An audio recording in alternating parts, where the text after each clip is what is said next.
ഉണ്ടാവട്ടെ. എൻ്റെ പ്രാർത്ഥനയിൽ എന്നും ഉണ്ട്. ഹരേ കൃഷ്ണ. അപ്പോൾ നമുക്ക് എന്താ പറയുന്നത്, നമ്മൾ ലാസ്റ്റ് ക്ലാസ്സിൽ എന്താ പഠിച്ചത്?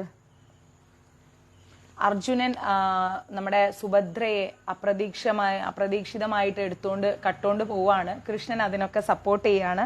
അങ്ങനെ എന്താ പറയാ, നമ്മുടെ ബലരാമനും കൃഷ്ണനും രാജകീയമായിട്ടുള്ള ആ നിലയിൽ തന്നെ സുഭദ്രയ്ക്കും അർജുനനും ഒരുപാട് പാരിതോഷികങ്ങളൊക്കെ കൊടുക്കാൻ വേണ്ടി ഇന്ദ്രപ്രസ്ഥത്തിലേക്ക് എത്തിച്ചേർന്നു അല്ലെ? ഇതൊക്കെയല്ലേ നമ്മൾ പഠിച്ചത്? യുധിഷ്ഠിരൻ അവരെ കണ്ടപ്പോ ഭയങ്കര സന്തോഷമായി. അവരെ സ്വീകരിച്ചു, കൂട്ടിക്കൊണ്ടുവന്ന് അങ്ങനെ അവര് ഒരുപാട് കാലം എന്താ പറയാ, ഒരുപാട് ദ്രവ്യങ്ങളോട് കൂടിയും ഒരുപാട് എന്താ പറയാ വീട്ടു സാധനങ്ങളോടും എല്ലാ രീതിയിലും സ്ത്രീധനൊക്കെ കൊടുത്ത് അവര് ദ്വാരകയിലേക്കൊക്കെ മടങ്ങിപ്പോയി. അങ്ങനെ കൃഷ്ണൻ എന്ത് ചെയ്തു? അർജുനനുമായിട്ട് കുറെ നാള് സന്തോഷത്തോടു കൂടി ജീവിച്ചു, ആ സ്ഥലത്ത് തന്നെ ജീവിച്ചു. ഇതൊക്കെയല്ലേ നമ്മൾ പഠിച്ചത് അല്ലെ? അപ്പൊ നമുക്കിനി ബാക്കി നോക്കാം. ഇനി പാണ്ഡവ പുത്രന്മാരെ കുറിച്ചാണ് നമ്മൾ പറയാൻ പോകുന്നത്. ഇപ്പോ ഞാൻ പറഞ്ഞ കഥ, ലാസ്റ്റ് പറഞ്ഞ കഥ നിങ്ങൾക്ക് കണക്ട് ആയല്ലോ അല്ലെ? ഓർമ്മയിലുണ്ടല്ലോ ഇപ്പൊ ലാസ്റ്റ് പറഞ്ഞെന്ന കഥ. ഇനിയിപ്പോ നമ്മള് എന്താ പറയുന്നത്, പാണ്ഡവ പുത്രന്മാരെ കുറിച്ചാണ് നമ്മൾ സംസാരിക്കാൻ പോകുന്നത്.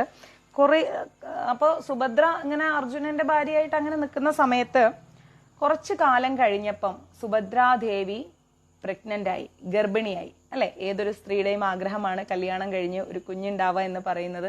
ഉണ്ടാവാത്ത ആരെങ്കിലും നമ്മുടെ ക്ലാസ് കേൾക്കുന്നുണ്ടെങ്കിൽ ഒട്ടും വിഷമിക്കരുത്. നിങ്ങൾക്ക് സമയമാവുമ്പോൾ ഗുരുവായൂരപ്പൻ നൽകിയിരിക്കും. ഇല്ല എങ്കിൽ, പെർമനന്റ് ആയിട്ടില്ല എങ്കിലും വിഷമിക്കരുത്. കാരണം ഗുരുവായൂരപ്പൻ തന്നെ നിങ്ങളുടെ ഉണ്ണിയാണ്. ഓക്കെ, അങ്ങനെ സന്തോഷത്തോടു കൂടി എല്ലാ കാര്യത്തിലും ഒരു പോസിറ്റീവ് വൈബോട് കൂടി മുന്നോട്ട് പോവുക. എവിടെയും തളരരുത്. വീണ്ടും വീണ്ടും ഞാൻ പറയുന്നു, സങ്കടങ്ങളെല്ലാം സന്തോഷമാക്കുക. വിജയ് പ്രഭു, ഹരേ കൃഷ്ണ. അങ്ങനെ സുഭദ്രാദേവി ഗർഭിണിയായി. എന്നിട്ടോ സമയം വന്നപ്പോ സുഭദ്രാദേവി അതിസുന്ദരനായ ഒരു മകനെ പ്രസവിച്ചു. ഭയങ്കര ഭംഗിയുള്ള ഒരു മകനെ പ്രസവിച്ചു. അങ്ങനെ ലക്ഷണമൊത്ത ശരീരത്തോടു കൂടി, മഹാപുരുഷ ലക്ഷണങ്ങളോടുകൂടി, എടുത്തു പറയുന്ന ഒരു വേടാണ് മഹാപുരുഷ ലക്ഷണങ്ങളോട് കൂടി ആ കുമാരന്, അങ്ങനെയാണ് ആ കുട്ടി ജനിച്ചിരിക്കുന്നത്. എല്ലാ പുരുഷ ലക്ഷണങ്ങളോടും കൂടി ജനിച്ച ആ കുട്ടി, ആ കുമാരന് ജാതകർമാദി സംസ്കാരങ്ങളെല്ലാം ചെയ്തതിന് ശേഷം, ജാതകർമാദി സംസ്കാരങ്ങൾ, അതായത് ജനിച്ചു കഴിഞ്ഞാൽ നമുക്കിപ്പം ഇങ്ങനെ പാലുകുടി, 28ന്റെ ചടങ്ങ്, പേരിടൽ ചടങ്ങ്, അന്നപ്രാശം, അങ്ങനെ കുറെ ചടങ്ങുകൾ ഉണ്ടല്ലേ? അങ്ങനെയുള്ള ചടങ്ങുകളെല്ലാം ചെയ്തതിന് ശേഷം എന്ത് പേരാ കൊടുക്കുന്നത് ആ കുട്ടിക്ക്? അഭിമന്യു എന്ന പേരാണ് കൊടുക്കുന്നത്. കേട്ടോ, അഭിമന്യു എന്ന പേരാണ് കൊടുക്കുന്നത്. എന്നിട്ടോ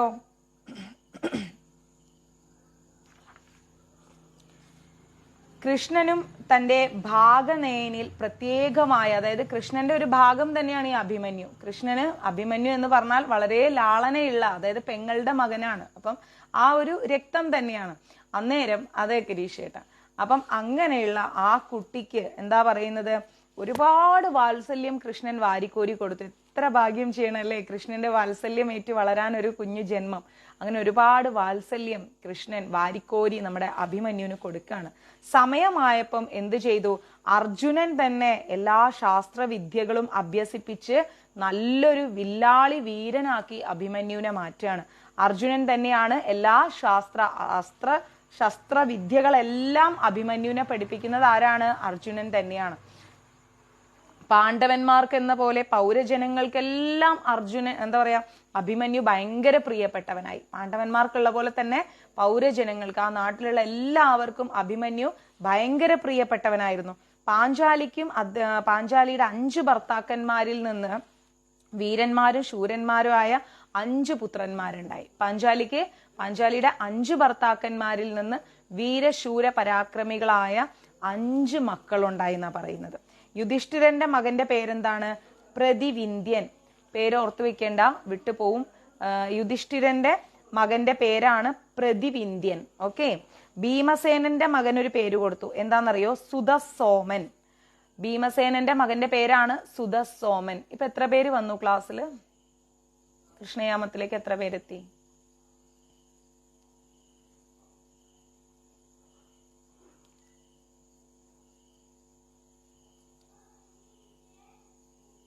മെസ്സേജ് ഇടാവോ ആരെങ്കിലും? ഹരേ കൃഷ്ണ. 53. ഓക്കെ. പിന്നെ അർജുനന് പാഞ്ചാലിയിൽ ഉണ്ടായ മകന്റെ പേരാണ് ശ്രുതകർമാവ്. ഓക്കെ. നകുലന്റെ മകന്റെ പേരാണ് ശതാനീകൻ. സഹദേവന്റെ മകന്റെ പേരാണ് ശ്രുതസേനൻ. അപ്പം 5 എന്താ പറയാ പഞ്ചപാണ്ഡവന്മാർക്ക് നമ്മുടെ പാഞ്ചാലിയിൽ ഉണ്ടായ മക്കളുടെ പേര് ഞാൻ ഒന്നും കൂടെ പറഞ്ഞുതരാം, നിങ്ങൾ കേട്ടാ മതി, ഓർത്തിരിക്കണ്ട. പ്രതിവിന്ധ്യൻ, സുതസോമൻ, ശാധനീകൻ, ശ്രുതസേനൻ. ഓക്കെ. ശ്രുതകർമാവ്. അങ്ങനെ 5 മക്കളുണ്ടായി കേട്ടോ. പ്രതിവിന്ധ്യൻ, സുതസോമൻ, ശ്രുതകർത്താവ്, ശതാനീകൻ, ശ്രുതസേനൻ. അങ്ങനെ പഞ്ചപാണ്ഡവന്മാർക്ക് പാഞ്ചാലിയിൽ ഉണ്ടായ 5 മക്കള്. ഈ 5 പാഞ്ചാലിയുടെ ഈ 5 മക്കളും എന്താ ചെയ്യുന്നത്? ഓരോ വർഷം ഇടവിട്ടാണ് ജനിക്കുന്നത്. പാഞ്ചാലി പ്രസവിക്കുന്നത് ഈ വർഷം ഒരു കുട്ടിയെ, നെക്സ്റ്റ് ഇയർ ഒരു കുട്ടി, നെക്സ്റ്റ് ഇയർ ഒരു കുട്ടി, അങ്ങനെ ഓരോ വർഷം ഇടവിട്ടിട്ടാണ് പഞ്ചപാണ്ഡവന്മാരിൽ നിന്നും പാഞ്ചാലിക്ക് 5 മക്കൾ ഉണ്ടാവുന്നത്. കുലപുരോഹിതന്റെ പേരാണ് ധൗമ്യൻ, അറിയാലോ. അപ്പൊ ധൗമ്യൻ എന്ത് ചെയ്തു? അവരുടെയൊക്കെ ഉപനയനവും ജാതക കർമ്മങ്ങളൊക്കെ ധൗമ്യനാണ് ചെയ്യുന്നത്. എന്നിട്ട് 5 പേരും അഭിമന്യുവും ചേർന്നിട്ട്, അഭിമന്യുവും ഈ 5 പേരും ചേർന്നിട്ട് നല്ല സ്നേഹത്തോടുകൂടി, വളരെ സ്നേഹത്തോടുകൂടി നല്ല വീരശൂര പരാക്രമികളായിട്ടാണ് ഈ 5 മക്കളും നമ്മുടെ അഭിമന്യുവും വളരുന്നത്. വേദങ്ങളായിട്ടുള്ള പഠനവും പിന്നെ അതുപോലെ അസ്ത്രവിദ്യയൊക്കെ അവര് നന്നായിട്ട് അഭ്യസിച്ച് പാണ്ഡവന്മാരും ഭയങ്കര ഹാപ്പി ആയിരിക്കുകയാണ്. എല്ലാം പഠിച്ച് അഭിമന്യുവും അതെ, പാണ്ഡവന്മാരുടെ മക്കളും അതെ, അസ്ത്രശസ്ത്ര വിദ്യകളൊക്കെ കൃത്യമായി പഠിച്ച് അവർ നല്ല ചുറുചുറുപ്പുള്ള കുട്ടികളായിട്ട് അങ്ങനെ വളരുകയാണ്. 6 കുട്ടികൾ, പഞ്ചപാണ്ഡവന്മാരുടെ 6 മക്കള്, അഭിമന്യു അടക്കം. ഓക്കെ. മാക്സിമം ലൈവ് ഷെയർ ചെയ്യണേ. അങ്ങനെ കൃഷ്ണനും അർജുനനും പലപ്പോഴും ചുറ്റുമുള്ള മനോഹരമായിട്ടുള്ള കുറെ ദൃശ്യങ്ങളുണ്ട്. അങ്ങനെ അവർ താമസിക്കുന്ന സ്ഥലത്ത് അടുത്തൊക്കെ ആയിട്ട് കുറെ സ്ഥലങ്ങളൊക്കെ ഉണ്ടാവും. അപ്പൊ കൃഷ്ണനും അർജുനനും പതിവായിട്ട് ഇതൊക്കെ കാണാൻ വേണ്ടി പോകും. ഒരിക്കൽ അവരെന്ത് ചെയ്തു? ധർമ്മപുത്രന്റെ അനുവാദത്തോടെ യമുനയുടെ തീരത്ത് പോയിട്ട് പാണ്ഡവന്മാർക്കായിട്ട് പണി കഴിപ്പിച്ച ഒരു ഉദ്യാന ഗൃഹമുണ്ട്. അതായത് പൂന്തോട്ടത്തിന്റെ നടുക്കൊരു വീടുണ്ട്, പാണ്ഡവന്മാർക്കായിട്ട് ഉണ്ടാക്കിയ വീടാണ്. അവിടെ പോയിട്ട് കുറച്ച് ദിവസം താമസിച്ചു. ആര്? അർജുനനും കൃഷ്ണനും കൂടെ. ആ മനോഹരമായ പൂന്തോട്ടത്തിന്റെ നടുക്ക് രമണീയമായ ഒരു വിശ്രമ മന്ദിരം ആയിട്ടാണ് ആ വീട് ഇങ്ങനെ സ്ഥിതി ചെയ്തുകൊണ്ട്, നല്ല പൂന്തോട്ടത്തിന്റെ നടുക്കായിട്ട്. അവിടെ എന്താ പറയാ, വളരെ ഏകാന്തതയുള്ള, സമാധാനം കിട്ടുന്ന, മറ്റു ശബ്ദങ്ങളൊന്നും നമ്മളെ ഡിസ്റ്റർബ് ചെയ്യാത്ത രീതിയിലുള്ള ആ സ്ഥലത്ത് ഓരോ പഴയ കഥകളൊക്കെ പറഞ്ഞുകൊണ്ട് കൃഷ്ണനും അർജുനനും ഇങ്ങനെ തമാശയൊക്കെ പറഞ്ഞ് രസിച്ച് സമാധാനത്തോടെ ഇരിക്കുന്ന സമയത്ത് അവിടെ ഒരു മഹാ തേജസ്വിയായ ഒരു ബ്രാഹ്മണൻ അടുത്തു വന്നു. മഹാ തേജസ്വിയായ ഒരു ബ്രാഹ്മണൻ കൃഷ്ണന്റെയും അർജുനന്റെയും അടുത്ത് വന്നു. എന്നിട്ടോ അപ്പൊ അവരെന്ത് ചെയ്തു? കൃഷ്ണനും അർജുനനും 2 പേരും ഒരുപോലെ എഴുന്നേറ്റിട്ട് ഈ തേജസ്വിയായ ബ്രാഹ്മണനെ വന്ദിച്ചു, ബഹുമാനിച്ചു. എന്നിട്ട് അവര് ചോദിച്ചു, അങ്ങ് എന്താണ് ഇപ്പൊ ഇവിടെ വന്നത്? എന്ത് പറ്റി? അങ്ങനെ എന്താണ് വന്നത് എന്നുള്ള ഒരു ആഗമനോദ്ദേശം എന്നൊക്കെ പറയില്ലേ, എന്ത് കാര്യമാണ് എന്നുള്ളത് അങ്ങനെ സംസാരിച്ചു. അപ്പൊ ബ്രാഹ്മണൻ പറയാണ്, ഞാൻ ധാരാളം ഭക്ഷിക്കാൻ ആഗ്രഹിക്കുന്ന ഒരു ബ്രാഹ്മണനാണ്. എന്താ പറയുന്നത്? ഒരുപാട് ഭക്ഷണം കഴിക്കാൻ ഞാൻ ആഗ്രഹിക്കുന്നുണ്ട്. എനിക്ക് ഒരുപാട് ഭക്ഷണം തരണം എന്നാണ് ഞാൻ അപേക്ഷിക്കുന്നത്. അത് തരാനുള്ളൊരു മനസ്സ് നിങ്ങൾക്ക് ഉണ്ടാവണം എന്ന് പറഞ്ഞു. അപ്പൊ അർജുനൻ പറഞ്ഞു, താങ്കൾക്ക് എന്ത് ഭക്ഷണമാണ് വേണ്ടത് എന്ന് ആദ്യം പറയൂ, നമ്മൾ തരാമെന്ന് പറഞ്ഞു. ആ ആഗ്രഹം ഞങ്ങൾ സാധിപ്പിച്ചു തരാം. എന്ത് ഭക്ഷണമാണ് അങ്ങേക്ക് വേണ്ടത് എന്ന് പറഞ്ഞു. അപ്പൊ ബ്രാഹ്മണൻ പറയാണ്, ഞാൻ അഗ്നിദേവനാണ്. ഈ ബ്രാഹ്മണൻ ആരാണ്? അഗ്നിദേവൻ. ഞാൻ അഗ്നിദേവനാണ്. അടുത്തുള്ള ഗാണ്ഡവ വനമാണ് എനിക്ക് ഭക്ഷണമായി വേണ്ടത് എന്ന് പറഞ്ഞു. അത് ദഹിപ്പിച്ചാലേ എനിക്ക് തൃപ്തിയാവൂ. അപ്പം എന്താണ്? അടുത്തുള്ള ഗാണ്ഡവ വനമാണ് എനിക്ക് ഭക്ഷണമായി വേണ്ടത്. കാരണം എന്താ? ഇത് അഗ്നിദേവനാണ് വന്നിരിക്കുന്നത്. അപ്പൊ അദ്ദേഹത്തിന്, അഗ്നിദേവൻ എപ്പോഴും അഗ്നിയാണല്ലോ ഭക്ഷണം. അപ്പൊ പറയണേ, എനിക്ക് അടുത്തുള്ള ഗാണ്ഡവ വനമാണ് എനിക്ക് വേണ്ടത്. ഞാൻ അത് ഭക്ഷിക്കാൻ പോവാണ്. അത് ദഹിപ്പിച്ചാലേ ഞാൻ ഹാപ്പി ആവൂ എന്ന് പറഞ്ഞു. എന്നാൽ ആ വനത്തിനെ സംരക്ഷിച്ചുകൊണ്ടിരിക്കുന്നത് ആരാ? ഇന്ദ്രനാണ്. അപ്പൊ ഇന്ദ്രന്റെ ആ ഒരു ആശ്രിതനായിട്ട് വന്ന ഒരാളുണ്ടായിരുന്നു. നമ്മൾ മുമ്പ് പഠിച്ചിട്ടുണ്ടായിരുന്നു. ഇന്ദ്രന്റെ ആശ്രിതനായിട്ട് തക്ഷകൻ വന്നിട്ടുണ്ടായിരുന്നു അല്ലെ.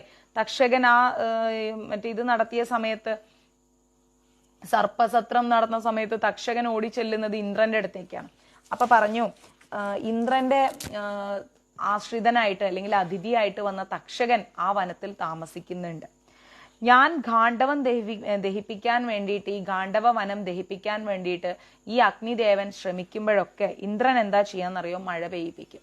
മഴ പെയ്യിപ്പിച്ചിട്ട് ആ അഗ്നി അങ്ങ് അണയ്ക്കും. അതുകൊണ്ട് ശക്തന്മാരായ നിങ്ങൾ രണ്ടുപേരും, അതായത് കൃഷ്ണനും അർജുനനും, ഗാണ്ഡവദാഹത്തിൽ എന്നെ സഹായിക്കണം എന്ന് ഞാൻ അപേക്ഷിക്കുന്നു എന്ന് പറഞ്ഞു. അപ്പൊ ഈ ഗാണ്ഡവ വനമാണ് എന്താ പറയുന്നത്? നശിപ്പിക്കേണ്ടത്. ആർക്ക്? അഗ്നിദേവന്. അപ്പൊ അർജുനൻ ചോദിക്കുകയാണ്, അഗ്നിദേവ, അങ്ങക്ക് എന്താണ് ഈ ഗാണ്ഡവ വനം നശിപ്പിക്കണം എന്ന് ഇത്ര താല്പര്യം? എന്തിനു വേണ്ടിയാണ് അങ്ങ് ഈ ഗാണ്ഡവ വനം നശിപ്പിക്കുന്നത്? ഒരു കാരണം വേണമല്ലോ. അപ്പൊ അത് നശിപ്പിക്കുന്നത് കൊണ്ടല്ലേ ഇന്ദ്രൻ വന്നിട്ട് മഴ പെയ്യിപ്പിക്കുന്നത്? അവിടെയല്ലേ തക്ഷകൻ താമസിക്കുന്നത്? എന്തിനു വേണ്ടിയാണ് അങ്ങ് ഈ ഗാണ്ഡവ വനം നശിപ്പിക്കുന്നത്? അത് ഇന്ദ്രൻ ഇഷ്ടമല്ലെങ്കിൽ പിന്നെ അങ്ങക്ക് വേറെ ഏതെങ്കിലും ഒരു വനം പോയി ദഹിപ്പിച്ചിട്ട് അങ്ങക്ക് വിഷപ്പടക്കിക്കൂടെ? എന്തിനാണ് ഇന്ദ്രൻ തക്ഷകനെ താമസിപ്പിച്ചിരിക്കുന്ന ഈ ഗാണ്ഡവ വനം തന്നെ അങ്ങ് നശിപ്പിക്കാൻ ശ്രമിക്കുന്നതെന്ന് ചോദിച്ചു. ഗാണ്ഡവ വനത്തിന് എന്താ ഇത്ര പ്രത്യേകത? ഇത് തന്നെ മുറുകെ പിടിച്ച് വാശി പിടിച്ചിരിക്കാൻ എന്താ ഇതിന് ഇത്ര പ്രത്യേകത എന്ന് ചോദിച്ചു. അപ്പൊ അഗ്നിദേവൻ പറയാണ്, പണ്ട് ഷേതകി എന്ന് പേര് ശ്രദ്ധിക്കണേ, ഷേതകി എന്ന് പേരായിട്ടുള്ള മഹാപ്രസിദ്ധനായിരിക്കുന്ന വാദ്യനുമായിരിക്കുന്ന ഒരു രാജാവ് ഉണ്ടായിരുന്നു. എന്താ പേര് അദ്ദേഹത്തിന്റെ? ഷേതകി. അദ്ദേഹം ഭയങ്കര പ്രസിദ്ധനായ ഒരു രാജാവായിരുന്നു. അദ്ദേഹത്തിന് എപ്പോഴും യാഗം ചെയ്തുകൊണ്ടിരിക്കണം എന്നാണ് ആ ഒരു രാജാവിന്റെ ആഗ്രഹം. എപ്പോഴും യാഗം ചെയ്തുകൊണ്ടിരിക്കണം. ഒരു യാഗം സമാപിച്ചു കഴിഞ്ഞാൽ, ഒരു യാഗം ചെയ്ത് അത് പൂർത്തിയാൽ ഉടനെ അടുത്ത യാഗം തുടങ്ങും. ഇതാണ് അദ്ദേഹത്തിന്റെ ഒരു പ്രത്യേകത. കുറേ ഋതുക്കളും പുരോഹിതന്മാരും ഒക്കെ ഇങ്ങനെ മടുത്ത് ഇങ്ങനെ യാഗം ചെയ്ത് അവരിങ്ങനെ ഇരിക്കുകയാണ്. അപ്പൊ ഒരിക്കല് 100 കൊല്ലം നീണ്ടു നിൽക്കുന്ന ഒരു യാഗം ചെയ്യണമെന്ന് ഈ രാജാവിന് താല്പര്യം വന്നു. ഷേതകി എന്ന് പറയുന്ന രാജാവിന് 100 കൊല്ലം നീണ്ടു നിൽക്കുന്ന ഒരു യാഗം ചെയ്യണമെന്നൊരു താല്പര്യം ഉണ്ടായി. അപ്പൊ എല്ലാവരും എതിർത്തു അതിന്. ആർക്കും താല്പര്യമില്ല. എന്താ അപ്പൊ അത് ഇങ്ങനെ യാഗം ചെയ്തുകൊണ്ടിരിക്കുക എന്ന് പറയുമ്പോൾ അത് ബുദ്ധിമുട്ടല്ലേ? അപ്പൊ ആരും അതിന് റെഡി ആയില്ല. ഷേതകി രാജാവിന് ആരും അത് സപ്പോർട്ട് ചെയ്തില്ല. ഇത്രയും കാലം നീണ്ടു നിൽക്കുന്ന ഒരു യാഗമൊക്കെ നടത്താൻ നിൽക്കുക പറയുന്നത് എല്ലാവർക്കും ബുദ്ധിമുട്ടായി തുടങ്ങി. അപ്പൊ രാജാവ് എന്ത് ചെയ്തു? വീണ്ടും അപേക്ഷിച്ചു, അല്ല, എനിക്ക് ആ യാഗം നടത്തണം, 100 കൊല്ലം നീണ്ടു നിൽക്കുന്ന ആ യാഗം നടത്തണം എന്ന് പറഞ്ഞു. അപ്പൊ ഋതുക്കളൊക്കെ ദേഷ്യപ്പെട്ടു. അയ്യോ, അത് പറ്റില്ല, അത്രയൊന്നും ഞങ്ങൾക്ക് ഇങ്ങനെ നിൽക്കാൻ പറ്റില്ല, സഹായിക്കാൻ പറ്റില്ല എന്ന് പറഞ്ഞാൽ എല്ലാവരും ദേഷ്യപ്പെടാൻ തുടങ്ങി. അപ്പൊ എന്ത് ചെയ്തു? പോയി രുദ്രനെ പ്രസാദിപ്പിക്കുക, അദ്ദേഹം യാഗം നടത്തി തരുന്ന രാജാവിനോട് ഒരു ഋതു പറഞ്ഞു. രുദ്രനെ പ്രസാദിപ്പിച്ചു കഴിഞ്ഞാൽ രുദ്രൻ സഹായിക്കുന്നു പറഞ്ഞു. ഉടനെ രാജാവ് എന്ത് ചെയ്ത്? നല്ല കഠിനമായിട്ട് തപസ് ചെയ്തിട്ട് രുദ്രനെ അങ്ങ് പ്രസാദിപ്പിച്ചു. രാജാവ് ആവശ്യം പറഞ്ഞപ്പോ രുദ്രൻ പറയാണ്, യാഗം ചെയ്യാൻ ഞങ്ങൾക്ക് അധികാരമില്ല, യാഗം ഞങ്ങൾ ചെയ്യില്ല, ഞങ്ങൾക്ക് യാഗം ചെയ്യാൻ അധികാരമില്ല. എങ്കിലും ഒരു മാർഗം ഞാൻ പറഞ്ഞു തരാം. 12 വർഷം ബ്രഹ്മചാരിയായിട്ട് ശ്രദ്ധയോട് തുടർച്ചയായിട്ട് ഹവിസ് ഹോമിച്ചുകൊണ്ട് അഗ്നിയെ തൃപ്തിപ്പെടുത്തുക. അപ്പൊ അങ്ങയുടെ ആ ഒരു ആഗ്രഹം സാധിക്കുന്നു പറഞ്ഞു. 12 വർഷം ബ്രഹ്മചാരിയായിരുന്നിട്ട് ഹവിസ് ഹോമിക്കണം. ഹവിസ് ഹോമിച്ചിട്ട് അഗ്നിദേവനെ തൃപ്തിപ്പെടുത്തണം. അഗ്നിയെ തൃപ്തിപ്പെടുത്തി കഴിഞ്ഞാൽ ഉറപ്പായിട്ടും അങ്ങയുടെ ആഗ്രഹം സാധിക്കും എന്ന് പറഞ്ഞു. അപ്പൊ രാജാവ് എന്ത് ചെയ്തു? രുദ്രൻ പറഞ്ഞ ആ വാക്ക് അതേപോലെ അങ്ങോട്ട് കേട്ടു. മനസ്സിലാവുന്നുണ്ടല്ലോ? ശ്രദ്ധിച്ചു കേൾക്കുന്നില്ലേ? രുദ്രൻ പറഞ്ഞ ആ വാക്ക് അതുപോലെ അങ്ങ് അനുസരിച്ചു. 12 വർഷം അദ്ദേഹം എന്ത് ചെയ്തു? നല്ല ബ്രഹ്മചാരിയായിരുന്നിട്ട് മന്ത്രങ്ങളെല്ലാം ശ്രദ്ധയോടുകൂടി പറഞ്ഞിട്ട് അഗ്നിയില് ഘൃതധാര ഒഴിച്ചുകൊണ്ടേയിരുന്ന് ഈ യാഗം ചെയ്യാണ് 100 വർഷം നീണ്ടു നിൽക്കുന്നത്. അതിന്റെ അവസാനത്തില് രുദ്രൻ വീണ്ടും പ്രത്യക്ഷപ്പെട്ടു. ആ യാഗത്തിന്റെ അവസാനത്തിൽ രുദ്രൻ വീണ്ടും പ്രത്യക്ഷപ്പെട്ടു. എന്നിട്ട് പറഞ്ഞു, യാഗം നടത്താൻ ബ്രാഹ്മണർക്കാണ് അധികാരം. രുദ്രൻ പറയാണ്, യാഗം നടത്താൻ ബ്രാഹ്മണർക്കാണ് അധികാരം. ഭൂമിയിൽ എന്റെ അംശത്തിൽ ജനിച്ച, അതായത് രുദ്രന്റെ അംശത്തിൽ ജനിച്ച ഒരു മഹാബ്രാഹ്മണനുണ്ട്. ഭൂമിയിൽ ഒരു ബ്രാഹ്മണനുണ്ട്. ദുർവാസാവ് എന്നാണ് ആ ബ്രാഹ്മണന്റെ പേര്. അതുകൊണ്ട് അദ്ദേഹം പുരോഹിതന്മാരുടെ ആ ഒരു ആജ്ഞയോടുകൂടി അങ്ങയെ കൊണ്ട് യാഗം ചെയ്യിപ്പിക്കുന്നു പറഞ്ഞു. 100 വർഷത്തെ യാഗം ദുർവാസാവ് പുരോഹിതന്മാരോട് കൂടി പറഞ്ഞിട്ട് യാഗം ചെയ്യാൻ വേണ്ടി സഹായിക്കുന്നു പറഞ്ഞു. രാജാവ് എന്ത് ചെയ്തു? രാജധാനിയിൽ ചെന്നിട്ട് നേരെ കൊട്ടാരത്തിൽ ചെന്നിട്ട് യാഗത്തിന് വേണ്ട ഒരുക്കങ്ങളും കാര്യങ്ങളും ഒക്കെ ചെയ്തു. രുദ്രൻ പറഞ്ഞതനുസരിച്ച് ദുർവാസാവ് വന്നിട്ട് എന്ത് ചെയ്തു? യാഗമൊക്കെ മംഗളായിട്ട് ചെയ്യാൻ തുടങ്ങി. അങ്ങനെ 12 വർഷങ്ങളിലെ തുടർച്ചയായിട്ടുള്ള ആ ഒരു ഘൃതഭക്ഷണം കൊണ്ടും തുടർന്നുണ്ടായ മഹായജ്ഞം കൊണ്ടും എനിക്ക് അരുചി ബാധിച്ചു, രുചിയില്ലായ്മ ബാധിച്ചു. ആർക്ക്? അഗ്നിക്ക്. 12 വർഷം തുടർച്ചയായിട്ട് യജ്ഞം നടത്തിയപ്പം ഈ എന്താ പറയാ, നമ്മളിപ്പോ ഒരേ ഭക്ഷണം തന്നെ എല്ലാ ദിവസവും കഴിച്ചുകൊണ്ടിരുന്നാൽ നമുക്കൊരു അരുചി വരും നാവിന്, അല്ലെ? ഒരു രുചിയില്ലായ്മ ഫീൽ ചെയ്യും. അപ്പൊ ഒരു മടുപ്പും തോന്നും. അതേപോലെ 100 വർഷം നടക്കുന്ന യാഗമാണത്. അത് 12 വർഷം ഇങ്ങനെ ഇതേപോലെ ഹവിസും എല്ലാം ഇട്ടിട്ട് എന്താ പറയാ, ആ ഒരു ഘൃതഭക്ഷണമൊക്കെ കൊടുത്തപ്പോഴേക്കും മഹായജ്ഞം കൊണ്ട് ഈ അഗ്നിദേവന് അരുചി ബാധിച്ചു എന്നാ പറയുന്നത്. അങ്ങനെ എൻ്റെ ഓജസ്സും തേജസ്സും ബലവും എല്ലാം പോയിട്ട് ഞാനൊരു രോഗിയെ പോലെ ആയിത്തീർന്നു. ഇത് ഈ വന്ന ബ്രാഹ്മണൻ, അഗ്നിദേവനായ ഈ ആള് ആരോട് പറയുന്നു? ബ്രാഹ്മണൻ ആരോട് പറയുന്നു? നമ്മുടെ കൃഷ്ണനോടും ബലരാമനോടും പറയാണ്. ഇതിനൊരു പരിഹാരം തേടിയിട്ട് ഇദ്ദേഹം എന്ത് ചെയ്തു? നേരെ ബ്രഹ്മദേവന്റെ അടുത്ത് പോയി. അപ്പൊ എന്നിട്ട് പറഞ്ഞു, ഒരുപാട് ജീവജാലങ്ങൾ, ഒരുപാട് ധാരാളമായി താമസിക്കുന്ന ഗാണ്ഡവ വനം അതെനിക്ക് ദഹിപ്പിക്കണം.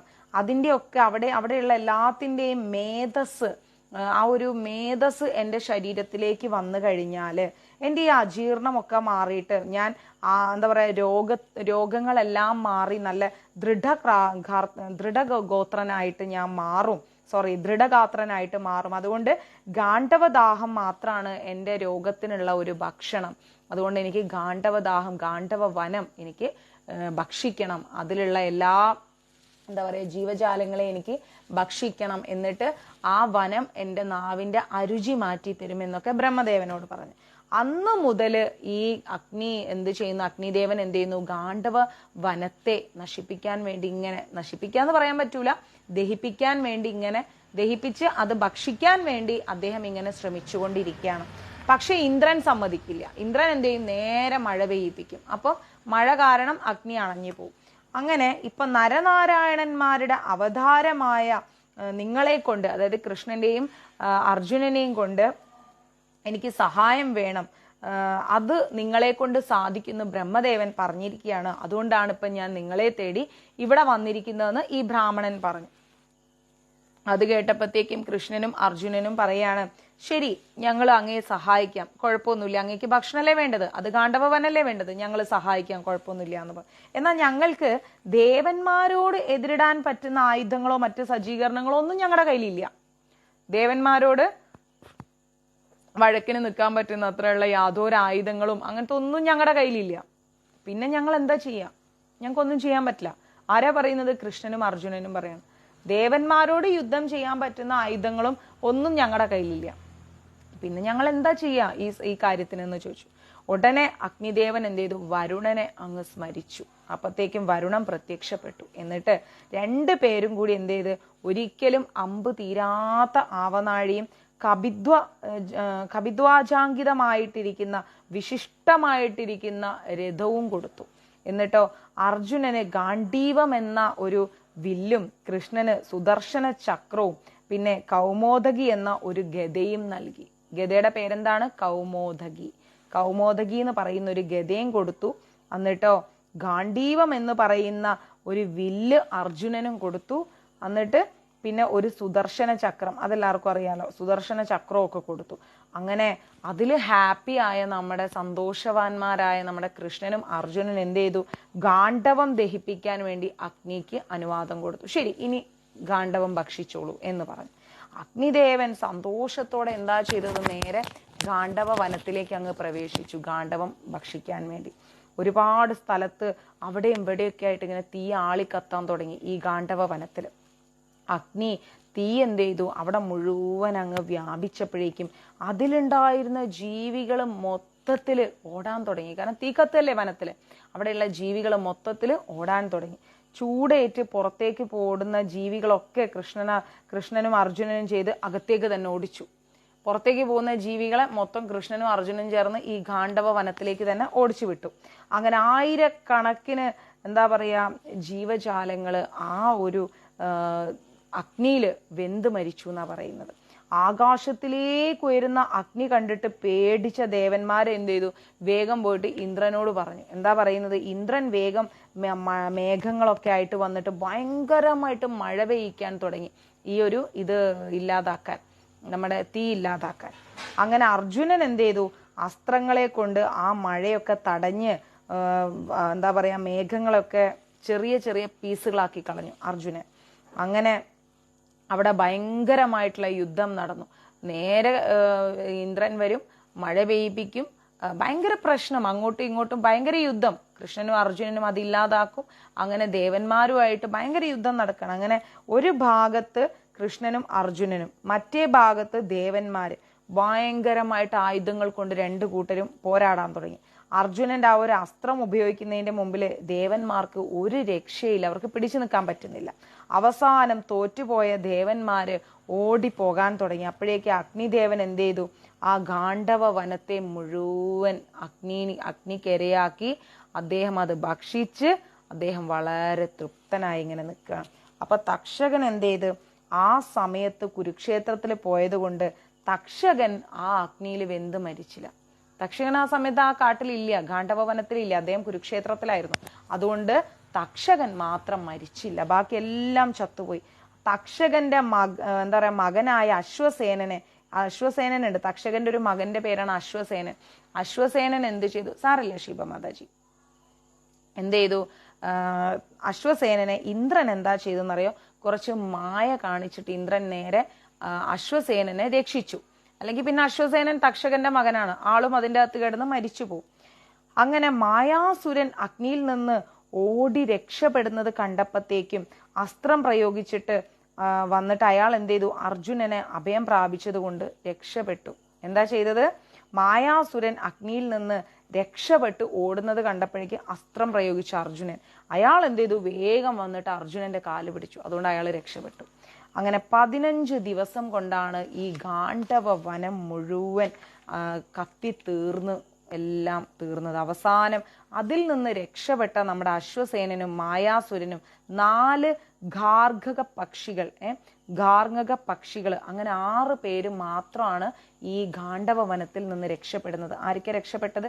അശ്വസേനൻ, നമ്മുടെ തക്ഷകന്റെ മകൻ, പിന്നെ മായാസുരൻ, പിന്നെ 4 പക്ഷികൾ, അങ്ങനെ 6 പേര് മാത്രമാണ് ഈ ഗാണ്ഡവ വനത്തിന്റെ ഇതിൽ നിന്ന് രക്ഷപ്പെടുന്നത്. ഇത് കേട്ടപ്പോഴേക്കും ഈ ശാർങ്ങക പക്ഷികൾ രക്ഷപ്പെടാനുള്ള കാരണം എന്താണെന്നറിയാൻ ജനമേജയ മഹാരാജാവ് ചോദിച്ചു, എന്താണ് ഈ ഗാർങ്ങക പക്ഷികൾ രക്ഷപ്പെടാനുള്ള കാരണം? അപ്പൊ വൈശമ്പായനെ കൊണ്ടാണ് നമ്മൾ കഥ പറയിപ്പിക്കുന്നത് അല്ലേ? അപ്പൊ വൈശമ്പായനോട് തന്നെ നമുക്ക് ഗുരുവായൂർ മഞ്ജരീസിന് ചോദിക്കാം, എന്താണ് ഈ ഗാർങ്ങക പക്ഷികൾ, ഇവരുടെ ചരിത്രം എന്താണ് അല്ലേ? നമ്മൾ ആദ്യമായിട്ട് കേൾക്കുന്ന ഒരു പേരാണ് ഗാർങ്ങക പക്ഷികൾ എന്ന് പറഞ്ഞാൽ. 4 പേരുണ്ട് അവരാരാണ്? അത് നമുക്കറിയണ്ടേ? അന്നേരം ജനമേജയ മഹാരാജാവ് ഇത് ചോദിച്ചപ്പോഴേക്കും വൈശമ്പായൻ വീണ്ടും പറയാൻ തുടങ്ങി. എന്താ പറയുന്നത്? പണ്ട് മന്ദപാലൻ എന്ന് പറയുന്ന ഒരു മുനിശ്രേഷ്ഠൻ ഉണ്ടായിരുന്നു. ആരാണ്? മന്ദപാലൻ. അദ്ദേഹത്തിന്റെ പേര് ഓർത്ത് വെക്കണേ. മന്ദപാലൻ എന്ന് പറയുന്ന വലിയൊരു മുനി ഉണ്ടായിരുന്നു. നൈഷ്ഠിക ബ്രഹ്മചാരിയായിരുന്ന അദ്ദേഹം നല്ല മഹാതപസ്യായിട്ട് ജിതേന്ദ്രിയനായിട്ട് ജീവിതം നയിച്ചുകൊണ്ട് മരിച്ച് അദ്ദേഹം എവിടെ എത്തി? പിതൃലോകത്തെത്തി. നൈഷ്ഠിക ബ്രഹ്മചാരിയായി ജീവിച്ച് എന്താ പറയാ, നല്ല മഹാതപസ്യായിട്ടാണ് അദ്ദേഹം തപസ്സൊക്കെ അനുഷ്ഠിച്ച് അദ്ദേഹം എവിടെ എത്തി?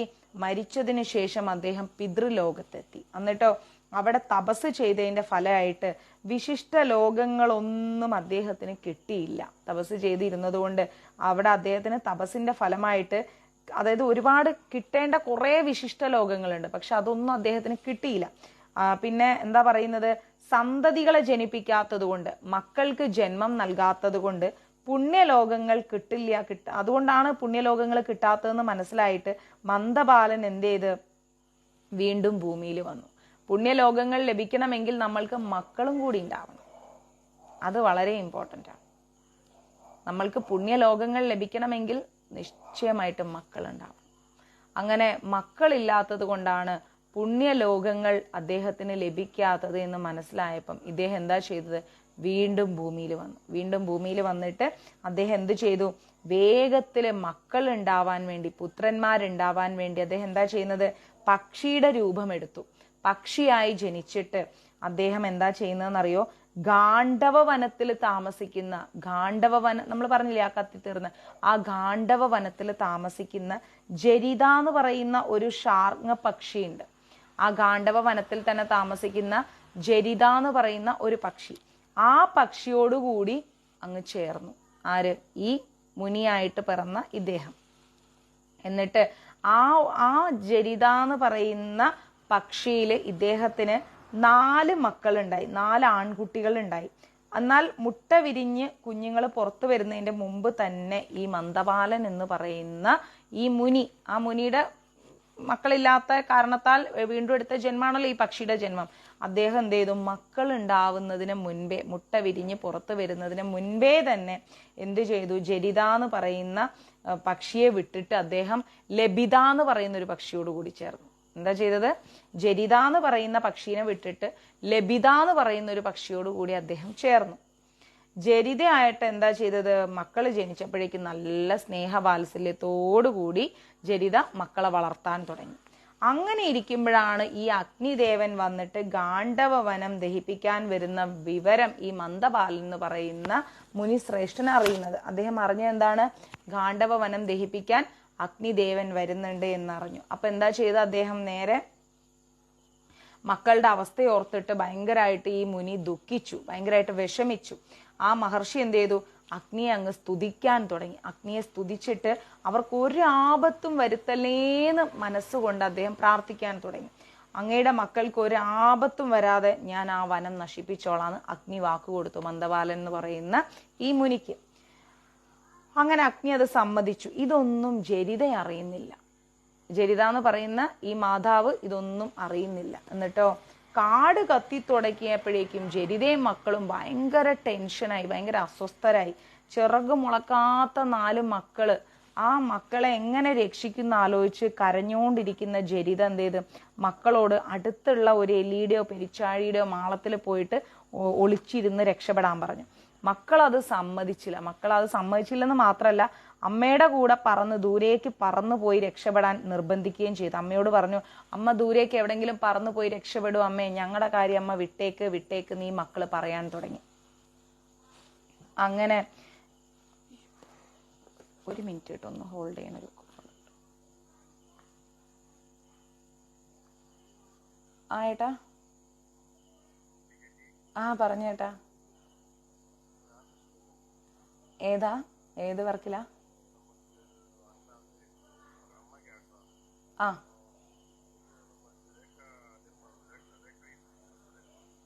രേഖ, ആ ആ ആ ഹാ ഹാ ഹാ ഹാ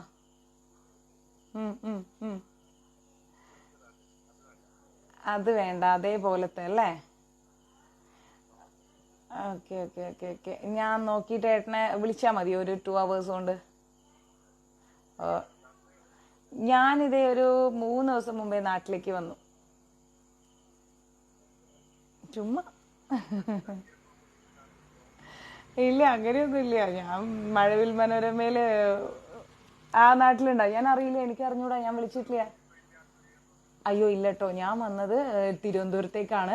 ആള് പോയിരിക്കുന്നത് നേരെ തൃശ്ശൂരിലേക്കാണ്. ഞാൻ ഏട്ടനെ ഒരു 2 hours കഴിയുമ്പോഴത്തേക്കും വിളിക്കാം. ഓക്കെ, എന്നാ തീരുമാനമായി. സ്റ്റുഡിയോ ഇട്ടിട്ട് കഴിഞ്ഞ് പിന്നെ ചെന്നൈയിൽ കാലുകുത്തേണ്ടി വരില്ല ഞാനിപ്പോ വിളിക്കാട്ടെ, 2 hours കൊണ്ട് വിളിക്കാട്ടെ. ഓക്കെ, ശരി. ദൈവമേ, അവിടുന്ന് വരുമ്പം അവിടുന്ന് ഇങ്ങോട്ട് നാട്ടിലെത്തുമ്പോഴത്തേക്ക് അവിടെ വർക്ക്, ഇവിടുന്ന് അവിടെ പോകുമ്പോഴേക്ക് ഇവിടെ വർക്ക്, അവിടെ നിന്ന് ഇവിടെ വരാൻ വേണ്ടി എന്തെങ്കിലുമൊക്കെ പറഞ്ഞാണ് അവിടുന്ന് ഇങ്ങോട്ട് ചാടുക. കേരളത്തിലോട്ട് വരാൻ വേണ്ടി വർക്കിന്റെ കാര്യം മിണ്ടാതെ ചാടും. പിന്നെ ഇവിടുന്ന് അവിടെ എത്തുമ്പോഴത്തേക്ക് അവിടുത്തെ വർക്ക്.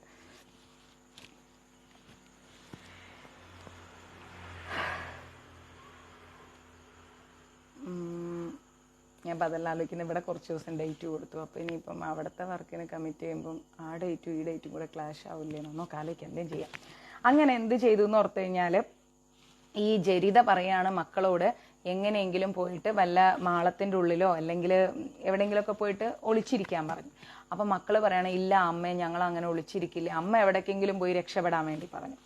അങ്ങനെ അമ്മയും മക്കളും തമ്മിൽ ഇങ്ങനെ ഇതാക്കി വിഷമിച്ചിരിക്കുന്ന സമയത്ത് ജരിത എന്ത് ചെയ്തു, ഈ മക്കളുടെ നിർബന്ധപ്രകാരം അത്രയും മക്കൾ നിർബന്ധിച്ചപ്പോഴേക്കും ഒരു വഴിയില്ലാതെ, ആപത്തില്ലാത്ത ഒരു വഴിയിലേക്ക് ഈ അമ്മ പറന്നുപോയി. അങ്ങനെ അഗ്നി എന്ത് ചെയ്തു, ഗാണ്ഡവ വനത്തെ ഇങ്ങനെ ദഹിപ്പിച്ച് വരുന്നത് കണ്ടപ്പോഴേക്കും പേടിച്ച 4 പക്ഷിക്കുഞ്ഞുങ്ങളും കൂടെ അഗ്നിദേവനെ സ്തുതിക്കാൻ തുടങ്ങി. അപ്പൊ മന്ദബാലൻ എന്ന് പറയുന്ന ഈ കുട്ടികളുടെ അച്ഛനോട് അഗ്നിദേവൻ പറഞ്ഞിട്ടുണ്ട്, നിങ്ങളുടെ മക്കൾക്ക് ഒരു ആപത്തും ഇല്ലാത്ത രീതിയിൽ ഞാൻ നോക്കിക്കൊള്ളാന്ന് പറഞ്ഞിട്ടുണ്ടല്ലോ. അങ്ങനെ ശാർങ്ങപക്ഷി എന്ത് ചെയ്തു? ശാർങ്ങപക്ഷികൾ ഇരിക്കുന്ന ആ മരമുണ്ട്, ആ കുട്ടികൾ ഇരിക്കുന്ന മരം, ആ മരത്തെ വിട്ടിട്ട് അഗ്നി പോയി. ആ മരത്തെ മാത്രം അഗ്നി ഒന്നും ചെയ്തില്ല. തീന്റെ ഒരു ജ്വാല പോലും ആ മരത്തില് പെട്ടില്ല. യാതൊരു കേടും കൂടാതെ പക്ഷിക്കുഞ്ഞുങ്ങൾ മുഴുവൻ രക്ഷപ്പെട്ടു. വനം മുഴുവൻ തീ കത്തി അങ്ങനെ അണഞ്ഞതിനു ശേഷം ജരിത എന്ത് ചെയ്ത് തിരിച്ചു വന്നു. തിരിച്ചു വന്നപ്പോഴേക്കും മക്കളെ കണ്ടപ്പോൾ ജരിതയ്ക്ക് ഭയങ്കര സന്തോഷം. അത് ഏത് അമ്മമാർക്കും അങ്ങനെയാണല്ലോ, ഒരു ആപത്തിൽ നിന്ന് മക്കൾ രക്ഷപ്പെട്ടു എന്ന് പറയുമ്പോൾ ഭയങ്കര ഹാപ്പിയാണ്. അങ്ങനെ മന്ദപാലനും എന്ത് ചെയ്ത് മക്കളോടുള്ള ആ ഒരു സ്നേഹം കൊണ്ട് ലബിതയെ വിട്ടിട്ട് അവിടെ എത്തി. മന്ദപാലനും മക്കളോടുള്ള ആ ഒരു സ്നേഹം കാരണം ലബിതയെ വിട്ടിട്ട് നേരെ എവിടെ എത്തി? ജരിതയുടെ അടുത്തേക്ക് വന്നു. അവരെല്ലാവരും കൂടെ, മന്ദപാലനും ജരിതയും 4 മക്കളും കൂടെ ആ സ്ഥലം വിട്ടിട്ട് വേറൊരു സ്ഥലത്തേക്ക് പോയി. അങ്ങനെ ആ കാട്ടിലുണ്ടായിരുന്ന, ആ വനത്തിലുണ്ടായിരുന്ന ഒരുപാട് ജീവികളുടെ മേധസ്സും മജ്ജയും ഒക്കെ കഴിച്ച് അഗ്നി ഭയങ്കര ഹാപ്പിയായി. ഓക്കെ, അങ്ങനെ ഹാപ്പി ആയ അഗ്നി എന്ത് ചെയ്ത് കൃഷ്ണന്റെ അർജുനന്റെ അടുത്ത് വന്നിട്ട് ആ സമയത്ത് തന്നെ ദേവന്മാരും അവിടെ കൂട്ടം കൂട്ടായിട്ട് വന്നു. ദേവന്മാര് പറഞ്ഞു, നിങ്ങൾ ദേവന്മാർക്ക് കൂടി ദുസാധ്യമായ ഒരു കർമ്മമാണ് നിങ്ങൾ ചെയ്തിരിക്കുന്നത്. എല്ലാം മംഗളമായി അവസാനിച്ചതുകൊണ്ട് ഞാൻ നല്ല ഹാപ്പി ആയിരിക്കുന്നു. അതുകൊണ്ട് നിങ്ങൾക്ക് എന്ത് വരം വേണമെങ്കിലും ചോദിക്കാൻ പറഞ്ഞു. ആരാ പറഞ്ഞെന്ന് അറിയാം? ദേവേന്ദ്രനാ പറയുന്നത്. ദേവേന്ദ്രനാണ് ഇവരുടെ അടുത്തേക്ക് വന്നത്, ഈ കൃഷ്ണന്റെ അർജുനന്റെ അടുത്തേക്ക്. ദേവേന്ദ്രനും വന്നു, നമ്മുടെ അഗ്നിയും വന്നു, എല്ലാവരും ദേവന്മാരും ഒക്കെ വന്നു. എന്നിട്ട് ദേവേന്ദ്രൻ പറയാണ്, നിങ്ങൾ ദേവന്മാർക്കും കൂടി പറ്റാത്തൊരു കാര്യമാണ് ചെയ്തിരിക്കുന്നത്. അപ്പൊ എല്ലാം മംഗളമായിട്ടാണ് അവസാനിച്ചിരിക്കുന്നത്. എന്ത് കാര്യം വേണമെങ്കിലും, എന്ത് അനുഗ്രഹം വേണമെങ്കിലും ചോദിക്കാൻ പറഞ്ഞു. അർജുനൻ എന്ത് ചെയ്തു? അർജുനനും കൃഷ്ണനോടാണ് പറഞ്ഞിരിക്കുന്നത്. അപ്പൊ അർജുനൻ എന്ത് ചെയ്തു? ഒരുപാട് ദിവ്യ അസ്ത്രങ്ങളൊക്കെ അർജുനന് വേണം എന്നാണ് ദേവേന്ദ്രനോട് ആവശ്യപ്പെടുന്നത്. എന്താ ചോദിക്കുന്നത്? ഒരുപാട് ദിവ്യ അസ്ത്രങ്ങൾ വേണം എന്നാ പറയുന്നത്. അപ്പൊ ഇന്ദ്രൻ പറയാണ്, നീ തപസ് ചെയ്തിട്ട് മഹാദേവനെ പ്രസാദിപ്പിക്കുക. അർജുനനോട് പറയാണ് ഇന്ദ്രൻ, നീ തപസ് ചെയ്തിട്ട് മഹാദേവനെ പ്രസാദിപ്പിക്കുക. എന്നിട്ടോ ഭഗവാൻ പരമേശ്വരന്റെ അനുഗ്രഹം ഉണ്ടാവുമ്പം ഒരുപാട് ശാസ്ത്രാസ്ത്രങ്ങളൊക്കെ ഒരുപാട് അസ്ത്രങ്ങളൊക്കെ മഹാദേവൻ അനുഗ്രഹിച്ചു കഴിഞ്ഞാൽ നിനക്ക് ലഭിക്കും. എൻ്റെ അനുഗ്രഹം കൊണ്ട് നീ അജയ്യനായിട്ട് തീരും, ഇന്ദ്രൻ പറയാണ്. അങ്ങനെ വാസുദേവൻ പാർത്ഥനോട് കൂടി എന്താ ചെയ്യുന്നത്? ശാശ്വതമായിട്ടുള്ള ഒരു സഖ്യം ഉണ്ടാക്കണം എന്നുള്ള വരമാണ് ആവശ്യപ്പെടുന്നത്. വാസുദേവൻ പറയുന്നത് എന്താ? പാർത്ഥനോടുകൂടി ശാശ്വതമായിട്ടുള്ള ഒരു സഖ്യമാണ് എനിക്ക് വേണ്ടത് എന്ന് പറഞ്ഞു. അങ്ങനെ സന്തുഷ്ടനായ ഇന്ദ്രൻ എന്ത് ചെയ്തു? ആ വരവും കൊടുത്തു. അങ്ങനെ ദേവന്മാരോടുകൂടി ദേവേന്ദ്രൻ മടങ്ങിപ്പോയി. മായാസുരൻ എന്ത് ചെയ്തു?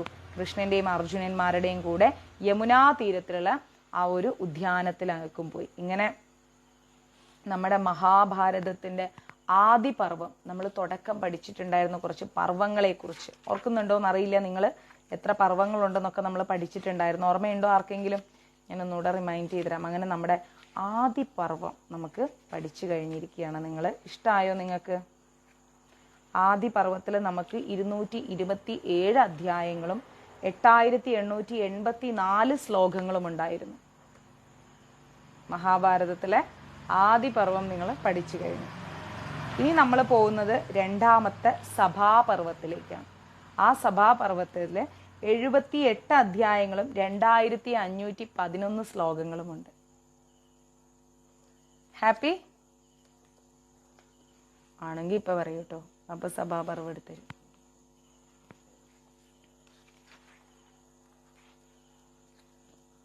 സഭാപർവം എടുക്കാം.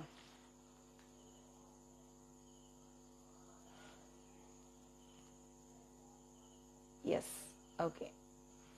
അപ്പം സഭാപർവത്തിൽ നമ്മൾ ആദ്യം പഠിക്കാൻ പോകുന്നത് മായാസഭ എന്ന് പറയുന്ന ഒരു കാര്യമാണ്. എന്താണ് ഈ മായാസഭ? ഗണ്ഡദാഹമൊക്കെ കഴിഞ്ഞിട്ട്, ഓക്കെ, ഗണ്ഡദാഹമൊക്കെ കഴിഞ്ഞിട്ട് അഗ്നി ഭയങ്കരം സംതൃപ്തനായിരിക്കുകയാണ്. അങ്ങനെ സംതൃപ്തനായിട്ട് അഗ്നി പോയതിന് ശേഷം ഒരിക്കല് കൃഷ്ണനും അർജുനനും കൂടെ യമുനാ തീരത്ത് ഇങ്ങനെ ഇരിക്കുകയാണ്. ഗണ്ഡദാഹമൊക്കെ കഴിഞ്ഞ് അഗ്നി സന്തോഷത്തോടെ പോയി. അതിനുശേഷം കൃഷ്ണനും അർജുനനും ഇങ്ങനെ ഗംഗയുടെ തീരത്ത് ഇങ്ങനെ ഇരിക്കുകയാണ്. അപ്പോ അഗ്നിയിൽ നിന്ന് രക്ഷപ്പെട്ട നമ്മുടെ മായാസുരനില്ലേ, ആ മായാസുരൻ കൃഷ്ണന്റെ അർജുനന്റെ അടുത്ത് വന്നു. എന്നിട്ട് പറയാണ്, അല്ലയോ അർജുന, എന്റെ ജീവനെ രക്ഷിച്ചതിന് പകരമായിട്ട് അങ്ങേക്ക് ഞാൻ എന്താണ് ചെയ്യേണ്ടത്? എന്റെ ജീവനെ രക്ഷിച്ചിരിക്കുന്നത് അർജുനനാണ്. അപ്പൊ ആ അർജുനന് എന്റെ ജീവനെ രക്ഷിച്ചതിന് പകരമായിട്ട് ഞാൻ എന്താണ് ചെയ്യേണ്ടത്? അതെനിക്ക് പറഞ്ഞു തരൂ എന്ന് പറഞ്ഞു. എന്താണെന്ന് വെച്ചാലും പറഞ്ഞോളൂ, ഞാൻ ചെയ്തു തരാമെന്ന് പറഞ്ഞു. അങ്ങനെ പ്രാണരക്ഷയ്ക്ക് പകരമായിട്ട്, ഒരാളെ ജീവൻ രക്ഷിച്ചതിന് പകരമായിട്ട് ഒന്നും സ്വീകരിക്കാൻ പാടില്ല എന്ന് അർജുനൻ പറഞ്ഞു. എന്നാൽ കൂടിയും മായൻ വീണ്ടും വീണ്ടും നിർബന്ധിപ്പിച്ചു. അതല്ല, എൻ്റെ സന്തോഷത്തിനാണ്, പറയൂ ഞാൻ എന്താണ് ചെയ്യേണ്ടത്, ഞാൻ എന്താണ് ചെയ്യേണ്ടത്, ഇങ്ങനെ ചോദിച്ചുകൊണ്ടിരുന്നു. അങ്ങനെ മായന്റെ നിർബന്ധം സഹിക്കാൻ പറ്റാതായപ്പോഴേക്കും കൃഷ്ണന് വേണ്ടി എന്തെങ്കിലും ചെയ്തു കൊടുത്താൽ മതി. അർജുനൻ പറയാണ്, കൃഷ്ണന് വേണ്ടി എന്തെങ്കിലും ചെയ്തു കൊടുക്കൂ, അപ്പൊ ഞാൻ ഹാപ്പിയാണ് എന്ന് പറഞ്ഞു. അങ്ങനെ മായൻ എന്ത് ചെയ്തു? കൃഷ്ണന്റെ അടുത്ത് ചെന്നിട്ട് പറഞ്ഞു, എന്തെങ്കിലും സ്വീകരിച്ചിട്ട് എന്നെ അനുഗ്രഹിക്കണം, അങ്ങ് ഒന്നും സ്വീകരിക്കാതിരിക്കരുത്, എന്തെങ്കിലും സ്വീകരിക്കുക, എന്നിട്ട് എന്നെ അനുഗ്രഹിക്കുക എന്ന് പറഞ്ഞു. അങ്ങനെ കൃഷ്ണൻ കുറച്ചു നേരം ഇങ്ങനെ ആലോചിച്ചു. അപ്പൊ ഈ മായാസുരൻ എന്ന് പറയുന്ന അസുര ശില്പിയാണ് കേട്ടോ. അപ്പം അദ്ദേഹം ഇങ്ങനെ കുറച്ചു നേരം ഇങ്ങനെ ആലോചിച്ചിട്ട് പറഞ്ഞു, ധർമ്മപുത്രന്മാർക്ക് വേണ്ടിയിട്ട് മനോഹരവും വിചിത്രവുമായിട്ടുള്ള ഒരു അലോക സാധാരണമായിരിക്കുന്ന ഒരു സഭ അത് തീർത്തു കൊടുക്കണം. ധർമ്മപുത്രന്മാർക്ക് വേണ്ടിയിട്ട് നല്ല വിശിഷ്ടമായിരിക്കുന്ന അലോക സഭ തീർത്തു കൊടുക്കണം എന്ന് പറഞ്ഞു. അപ്പൊ മായൻ വളരെ ഹാപ്പി ആയിട്ട് അങ്ങ് ഓക്കെ പറഞ്ഞു. അങ്ങനെ 3 പേരും കൂടി ധർമ്മപുത്രന്റെ അടുത്തെത്തിയിട്ട് അതികമനീയവും വളരെ മനോഹരവും അത്ഭുതകരവുമായിരിക്കുന്ന ഒരു സഭ മഹാരാജാവിന് വേണ്ടി പണിയാൻ ഉള്ള ഉദ്ദേശം മായൻ പറയാണ്. അങ്ങനെ ധർമ്മപുത്രന്റെ സമ്മതത്തോടു കൂടി 10,000 അടി ചുറ്റളവുള്ള ഒരു സഭാഗൃഹം പണിയാനുള്ള തീരുമാനങ്ങളൊക്കെ എടുത്ത് ആദ്യ കർമ്മങ്ങളൊക്കെ അവർ ചെയ്തു തുടങ്ങി. അങ്ങനെ കുറച്ചു കാലം കഴിഞ്ഞപ്പോഴേക്കും എന്താ ഉണ്ടായത്? പാണ്ഡവന്മാരോടുകൂടി താമസിച്ചിട്ട്, കുറച്ചു കാലം പാണ്ഡവന്മാർക്കൊപ്പൊക്കെ താമസിച്ചിട്ട് കൃഷ്ണനും കുന്തിദേവിയോടും ധർമ്മപുത്രാദികളോടൊക്കെ യാത്ര പറഞ്ഞിട്ട് എല്ലാവരോടുള്ള എന്താ പറയാ, കൃഷ്ണൻ എന്താ ചെയ്യുന്നത്? കുറച്ചു കാലം ഇവിടെ പാണ്ഡവന്മാരോട് കൂടി താമസിച്ചിട്ട് കുന്തിദേവിയോടും ധർമ്മപുത്രാദികൾ, അതായത് നമ്മുടെ ഈ കുട്ടികളൊക്കെ നമ്മൾ പറഞ്ഞ 6-7 കുട്ടികൾ പറഞ്ഞില്ലേ, അവരോടും പാഞ്ചാലിയോടും സുഭദ്രയോടും ഒക്കെ യാത്ര പറഞ്ഞിട്ട് എല്ലാവരുടെയും യാത്ര പറഞ്ഞ് കൃഷ്ണൻ നേരെ ദ്വാരകയിലേക്ക് മടങ്ങിപ്പോയി. അങ്ങനെ പാണ്ഡവന്മാരെന്ത് ചെയ്തു? കുറച്ച് ദൂരം ഈ കൃഷ്ണന്റെ പിന്നാലെ പോയി, യാത്രയാക്കുന്നതിൽ പോയി. അങ്ങനെ മായാസുരനപ്പം മായാസഭ പണിയാനുള്ള ആരംഭങ്ങളൊക്കെ ചെയ്യാൻ വേണ്ടിയിട്ട് കൈലാസത്തിലേക്കും മായാസുരൻ പോയി. അവിടെ വടക്ക് ദിശയിൽ മൈനാക പർവ്വതത്തിൽ സൂക്ഷിച്ചിരിക്കുന്ന ഒരുപാട് രത്നങ്ങളുണ്ട്. രത്നങ്ങളും സ്വർണങ്ങളും അങ്ങനെ വിശിഷ്ടമായിട്ടുള്ള കുറേ സാധനങ്ങളുണ്ട്. ആ സാധനങ്ങളൊക്കെ കൊണ്ടുവന്നിട്ട് ത്രൈലോക്യ മനോഹരമായിട്ടൊരു സഭ പണിതു. ത്രൈലോക്യ മനോഹരം എന്ന് പറഞ്ഞാൽ 3 ലോകത്തിലും വെച്ച് മനോഹരമായിരിക്കുന്ന ഒരു സഭ തീർത്തു. എന്നിട്ടോ ബിന്ദു സരസിൽ വൃഷപർവാവ് സൂക്ഷിച്ചിരിക്കുന്ന ഗത കൊണ്ടുവന്നു. ബിന്ദു സരസില് വൃഷപർവാവ് സൂക്ഷിച്ചിരിക്കുന്ന ഒരു ഗത കൊണ്ടുവന്നിട്ട് ഭീമനും ദിവ്യമായ ദേവദത്തം എന്ന ശംഖു അർജുനനും മായൻ സമ്മാനിച്ചു. മായാസുരൻ എന്താ ചെയ്യുന്നത്? ഭീമന് കൊണ്ടുവന്നിരിക്കുന്ന ഗതയുടെ പേരെന്താണ്?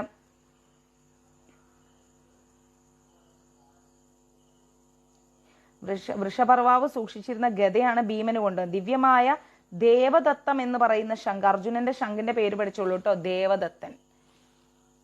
അങ്ങനെയുള്ള ദേവദത്തം എന്ന് പറയുന്ന ശംഖ് കൊണ്ടുവന്ന് മായൻ അർജുനനും സമ്മാനിച്ചു. അത്ഭുതകരമായിട്ടുള്ള ആ ഒരു സഭ കണ്ടിട്ട് എല്ലാവരും വിസ്മയിച്ചു നിൽക്കണം. കാരണം മനോഹരമായിട്ടുള്ള സഭയാണ് ഇദ്ദേഹം പണിതിരിക്കുന്നത്. ഇന്ദ്രനീല കല്ലുകൾ കൊണ്ട് തീർത്ത ആ ഒരു സഭയില് എല്ലാവർക്കും ഭയങ്കര ആകർഷണം തോന്നി. വെള്ളമില്ലാതെ സമഭൂമികൾ തടാകമാണെന്ന് തോന്നുന്നു. വെള്ളം ഇല്ലാത്ത തറയാണ്, പക്ഷെ അത് തടാകങ്ങളെ പോലെ ഇരിക്കും. വെള്ളം ഉള്ള സ്ഥലങ്ങളാണെങ്കിലോ സമതലങ്ങൾ വെള്ളം ഇല്ലാത്ത പോലെ ഇരിക്കും. അങ്ങനെ ഇതെല്ലാം ഈ ഒരു സഭാഗൃഹം, ആ സഭാഗൃഹമൊക്കെ എന്താന്നുള്ളത് ഞാൻ മുന്നോട്ട് പറഞ്ഞത്. ഈ സഭാഗൃഹം കണ്ട് എല്ലാവരും ഇങ്ങനെ ഭയങ്കര ഇങ്ങനെ ഷോക്കായിട്ടിരിക്കുകയാണ്. ഇത് എന്താ ഇത് ഭയങ്കര അത്ഭുതകരമായിരിക്കുന്ന ഒരു സംഭവമാണല്ലോ ചെയ്തിരിക്കുന്നത്. അങ്ങനെ നല്ലൊരു മംഗളകരമായ ഒരു ദിവസത്തില്, ശുഭമുഹൂർത്തത്തില് ധർമ്മപുത്രൻ എന്ത് ചെയ്തു? മഹാബ്രാഹ്മണന്മാർക്കും സന്യാസിമാർക്കും മഹർഷിമാർക്കൊക്കെ ഒരുപാട് ദാനങ്ങളൊക്കെ ചെയ്തിട്ട് ധർമ്മപുത്രൻ ആ സഭയിലേക്ക് പ്രവേശിച്ചു. സഭയുടെ ആ ഒരു പ്രവേശന മഹോത്സവം, ഇപ്പൊ നമ്മൾ പറയില്ലേ ഗൃഹപ്രവേശം എന്നൊക്കെ പറയില്ലേ, അങ്ങനെ ആ ഒരു പ്രവേശന മഹോത്സവം തന്നെ ഒരുപാട് ദിവസം ആ ഒരു സഭയിലേക്ക് പ്രവേശിക്കുന്ന ചടങ്ങ് നീണ്ടു നിന്നു എന്നാ പറയുന്നത്. അങ്ങനെ എല്ലാവരും ആ സഭാഗൃഹത്തെ കുറിച്ച് അങ്ങ് പുകഴ്ത്താൻ തുടങ്ങി. ഭയങ്കരമായ സഭയാണ് മായാസുരൻ പണിതിരിക്കുന്നത്. ധർമ്മപുത്രന്മാർക്ക് വേണ്ടിയിട്ട് വിശിഷ്ടമായ രത്നങ്ങളും വിശിഷ്ടമായിരിക്കുന്ന ഇന്ദ്രനീല കല്ലുകളും അതും ഇതൊക്കെ കൊണ്ടാണ് ആ സഭാഗൃഹം പണിതിരിക്കുന്നത്. അങ്ങനെ പറയാൻ തുടങ്ങി. ഇന്ദ്രസഭയും ബ്രഹ്മസഭയൊന്നും അതിനോട് അടുത്ത് പോലും വരില്ല. ഇന്ദ്രന്റെ ആ ഒരു സഭയും ബ്രഹ്മാവിന്റെ സഭയൊന്നും ഇതിന്റെ അടുത്ത് പോലും വരില്ല. അത്രയും മനോഹരമാണ് ഈ സഭ എന്നൊക്കെ പറഞ്ഞു. അങ്ങനെ മായന്റെ കൽപ്പന പ്രകാരം കിങ്കരന്മാര് എന്ന് പറയുന്ന 8,000 അന്തരീക്ഷജന്മാരും മഹാകായന്മാരുമായ രാക്ഷസന്മാരെന്ത് ചെയ്തു? ആ സഭയ്ക്ക് അദൃശ്യരായിട്ട് കാവൽ നിന്നു. ഈ മായാസഭയ്ക്ക് ധർമ്മപുത്രന്റെ ഈ സഭയ്ക്ക് മായന്റെ കൽപ്പന പ്രകാരം കിങ്കരന്മാരും അസുരന്മാരും ഒക്കെ കുറേ പേര് ഈ സഭയ്ക്ക് എന്ത് ചെയ്തു? കാവല് നിന്നു. ആരും കാണാതെ കാവല് നിൽക്കാൻ തുടങ്ങി.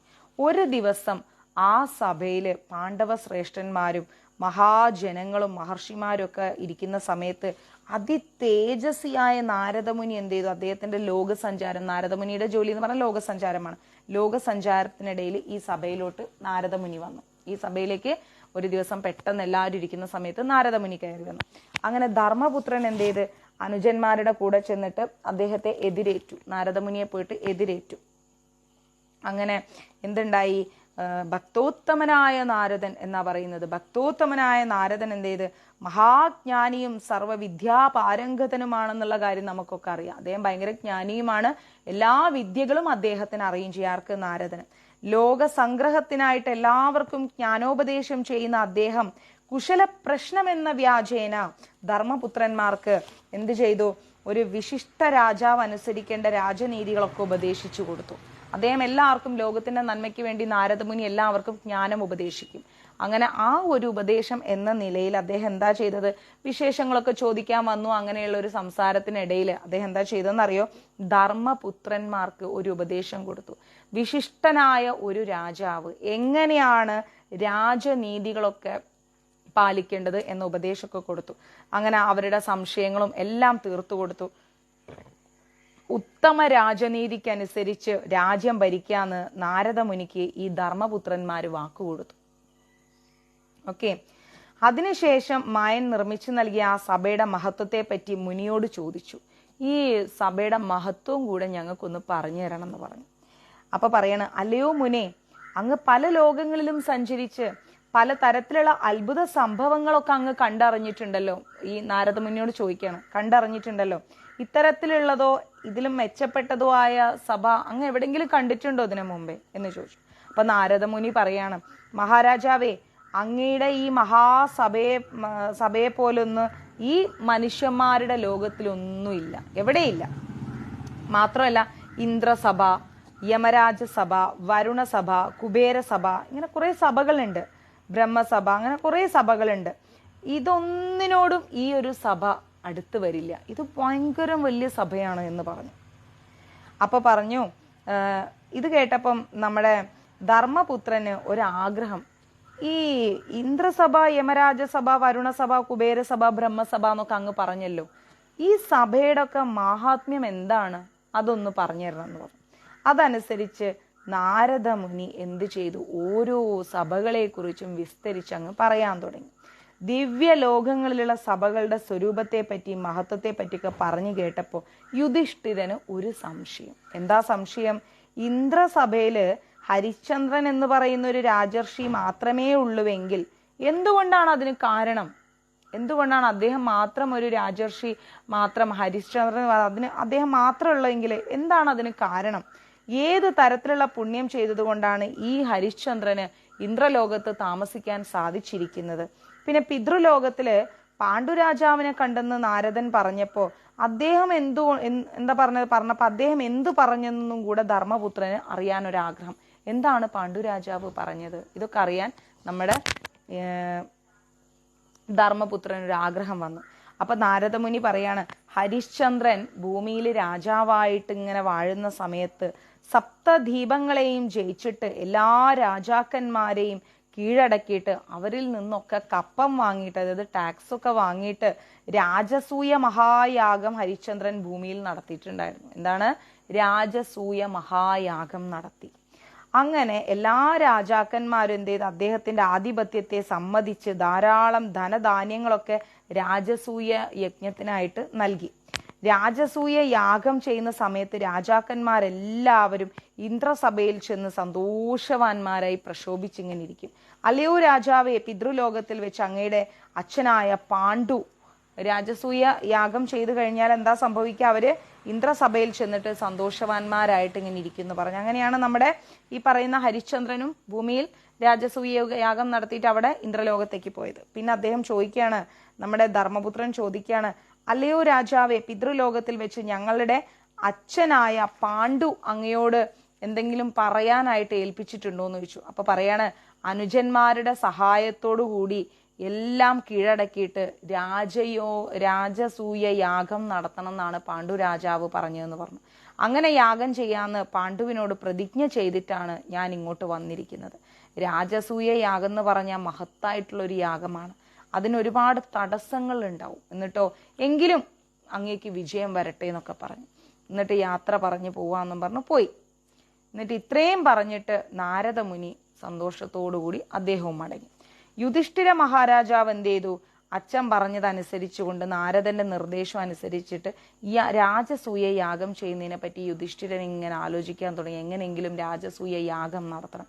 അനുജന്മാരോട്, മന്ത്രിമാരോട്, ബാക്കി പൗരജനങ്ങൾ, ആ രാജ്യത്തുള്ളവരോടൊക്കെ കൂടെ ആലോചിച്ചിട്ട് എല്ലാവരും അദ്ദേഹത്തെ പ്രോത്സാഹിപ്പിച്ചു. യുധിഷ്ഠിരനോട് എല്ലാവരും പറഞ്ഞു, നല്ലതാണ്, രാജസൂയ യാഗം ചെയ്യൂ, അത് വളരെ നല്ല കാര്യമാണ്. എല്ലാവരും പ്രോത്സാഹിപ്പിക്കാൻ തുടങ്ങി. എന്നാൽ കൂടിയും ധർമ്മപുത്രന്മാരുടെ സംശയം അങ്ങ് തീരുന്നില്ല.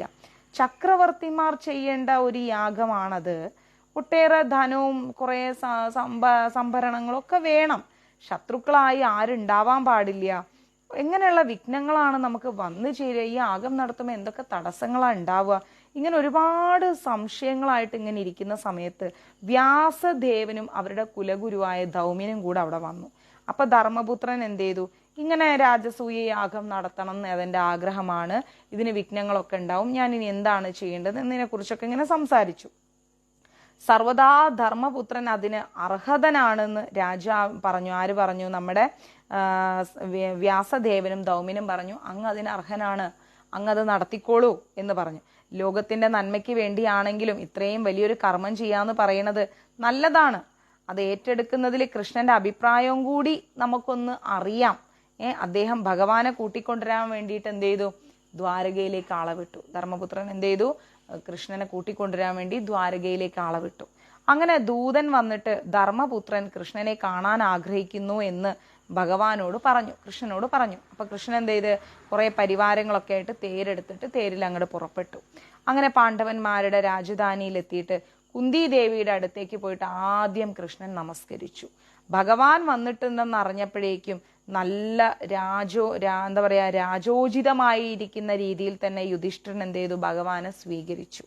വിശ്രമത്തിനും ഭഗവാൻ കുറച്ചു നേരം വിശ്രമിച്ച് പിന്നെ കുറച്ച് നാട്ടുവിശേഷമൊക്കെ പറഞ്ഞതിന് ശേഷം ധർമ്മപുത്രൻ എന്ത് ചെയ്തു? ഭഗവാനോടൊരു കാര്യം പറഞ്ഞു. അല്ലയോ കൃഷ്ണ, നാരദ മുനി ഇവിടെ വന്നു പോയതിന് ശേഷം രാജസൂയ യാഗം ചെയ്താൽ കൊള്ളാമെന്ന് എനിക്കൊരാഗ്രഹം. ആ ആഗ്രഹം സഫലമാക്കാൻ കുറച്ച് ബുദ്ധിമുട്ടാണ് എന്നുള്ള കാര്യം എനിക്കറിയാം. എന്നാൽ കൂടി മറ്റെല്ലാവരും പറയുന്നു അത് നടത്തുന്നത് നല്ലതാണ് എന്ന് പറയുന്നുണ്ട്. എനിക്കങ്ങനെ ആൾക്കാർ അവരുടേതായ ഒരു തീരുമാനം പറയുന്നതിനോടൊന്നും വലിയ താല്പര്യമില്ല, എന്നെ പുകഴ്ത്തുന്നതിലും താല്പര്യമില്ല. കൃഷ്ണൻ വികാരങ്ങൾക്കും ആഗ്രഹങ്ങൾക്കും ഒക്കെ മുകളിലാണ്. ഓക്കെ, കൃഷ്ണൻ വികാരങ്ങൾക്കും ആഗ്രഹങ്ങൾക്കൊക്കെ മുകളിലാണ്. എന്താണ് ഞാൻ ചെയ്യേണ്ടതെന്ന് അങ്ങ് തന്നെ എന്നെ ഉപദേശിക്കണം എന്ന് പറഞ്ഞു. ഓക്കെ, അപ്പൊ കൃഷ്ണൻ പറയാണ്, അങ്ങയുടെ ആഗ്രഹമൊക്കെ നല്ലത് തന്നെയാണ്.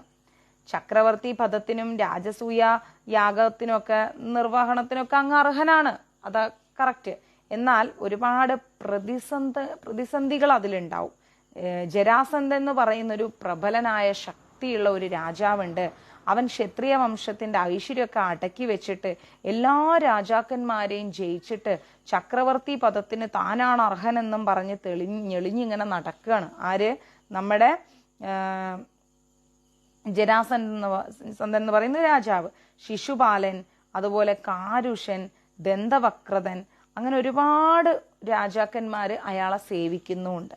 ജരാസന്ധന്റെ മക്കളെയാണ് കംസൻ കല്യാണം കഴിച്ചിരിക്കുന്നത്. ഓക്കെ, കംസന്റെ വധത്തിന് ശേഷം വിധവകളായിരിക്കുന്ന ആ മക്കളുടെ പെൺകുട്ടികളുടെ ആഗ്രഹ നിമിത്തം ജരാസന്ധന് നമ്മളോടുള്ള ദേഷ്യം കൂടിയിരിക്കുകയാണ്. വളരെ വലിയൊരു സൈന്യത്തിന്റെ ഒരു അധിപനായിരിക്കുന്ന ജരാസന്ധനെ കൊല്ലുക എന്ന് പറഞ്ഞാൽ അത്ര എളുപ്പമല്ല. ഞങ്ങൾ ജരാസന്ധനെ പേടിച്ചിട്ട് രൈവതക പർവ്വതത്താൽ ചുറ്റപ്പെട്ട കുശസ്ഥലി എന്ന് പറയുന്ന പട്ടണത്തിലാണ് താമസമാക്കിയിരിക്കുന്നത്. ജരാസന്ധന് അവിടേക്ക് വരാൻ സാധിക്കില്ല. അതുകൊണ്ട് ഞങ്ങൾ അവിടെ കുറച്ച് പേര് സമാധാനമായിട്ടാണ് ഇങ്ങനെ ജീവിക്കുന്നത്. ഒരുപാട് രാജാക്കന്മാരെ ഇങ്ങനെ ബന്ധനസ്ഥനാക്കിയിട്ട് മഹാദേവന് ബലി കൊടുക്കാൻ തയ്യാറായിരിക്കുകയാണ്.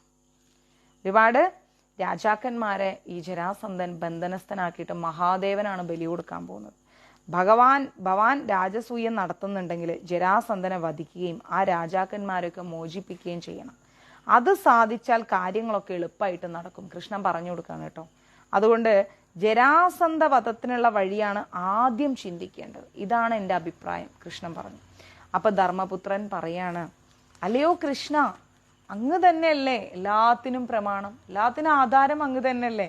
കൃഷ്ണനും ഭീമനും അർജുനനും കൂടിക്കഴിഞ്ഞാൽ എന്താ സാധിക്കാത്തതായിട്ടുള്ളത്? എല്ലാം സാധിക്കും. നിങ്ങൾക്കപ്പം ജരാസന്ധനെ വധിക്കാൻ കഴിയില്ലേ? ധർമ്മപുത്രൻ ചോദിക്കണം. അപ്പൊ ഭീമസേനൻ പറയാണ്, രാജാവേ ഭയപ്പെടണ്ട. ഉത്സാഹം ഉണ്ടെങ്കിൽ ഏത് ദുർബലനും എത്ര ശക്തനായ ശത്രുവിനെയും എന്താ പറയാ നീതി ഉപയോഗിച്ചിട്ട് കൊല്ലാൻ സാധിക്കും, ജയിക്കാൻ സാധിക്കും. ആ നീതിയുടെ ഉറവിടമാണ് കൃഷ്ണൻ എന്ന് പറയുന്നത്. ഭീമസേനൻ പറഞ്ഞു കൊടുക്കാണ്. ആ നീതി എന്ന് പറഞ്ഞു കഴിഞ്ഞാൽ അതിന്റെ ഉറവിടമാണ്, നീതിയുടെ ഉറവിടമാണ് കൃഷ്ണൻ. ശക്തി എന്ന് പറയുന്നത് എന്നിലുണ്ട്. ആരുടെ കയ്യില്? ഭീമസേനന്റെ കയ്യില്. ജയിക്കാന്ന് പറഞ്ഞാൽ അത് പാർത്ഥന്റെ, അർജുനന്റെ കയ്യിലുണ്ട്. ഞങ്ങൾ 3 പേരും കൂടി യോജിച്ചു കഴിഞ്ഞാല് ആ മഗധന്റെ കഥ അങ്ങോട്ട് അവസാനിപ്പിക്കാം. നമുക്ക് ആ ജരാസന്ധന്റെ കഥ അങ്ങോട്ട് കൊന്നു തീർത്ത് കളയാം. അപ്പൊ കൃഷ്ണൻ പറയാണ്, ജരാസന്ധ ജയെന്ന് പറയുന്നത് ഭീമ അത്ര എളുപ്പമല്ല. കിരീടധാരികളായിരിക്കുന്ന രാജാക്കന്മാരെ എല്ലാം അവൻ എന്നും ആക്രമിച്ചും പീഡിപ്പിച്ചും കൊണ്ടിരിക്കുകയാണ്. അവന്റെ ശക്തിയെ നമ്മൾ നന്നായിട്ടൊന്ന് വിലയിരുത്തണം. അല്ലാതെ ഇതിനൊന്നും ഇറങ്ങിത്തിരിക്കരുത്. അവൻ ഇന്ന് 86 രാജാക്കന്മാരെയാണ് അവൻ ഇന്ന് ബന്ധനസ്ഥനാക്കി വെച്ചിരിക്കുന്നത്. ഇനി 14 പേരെ കൂടി അവൻ ബന്ധനസ്ഥനാക്കാൻ പോവുകയാണ്. അവരൊക്കെ എന്നിട്ട് അവൻ എന്ത് ചെയ്യും? ബലി കൊടുക്കും. ഏതെങ്കിലും തരത്തിൽ അതിന് തടസ്സം ചെയ്യുന്നവൻ മഹാകീർത്തിമാനായിട്ട് ഭവിക്കും. ഹരേ കൃഷ്ണ, സന്തോഷ് പ്രഭു. ഏതെങ്കിലും രീതിയിൽ ഈ എന്താ പറയുന്നത് ജരാസന്ധന്റെ ഈ ബലിതർപ്പണത്തിന് ഏതെങ്കിലും തരത്തിലൊരു തടസ്സം നിന്ന് കഴിഞ്ഞാൽ അയാളായിരിക്കും ലോകത്തിലെ ഏറ്റവും വലിയ പ്രശസ്തനായിട്ടുള്ള ഒരാള്.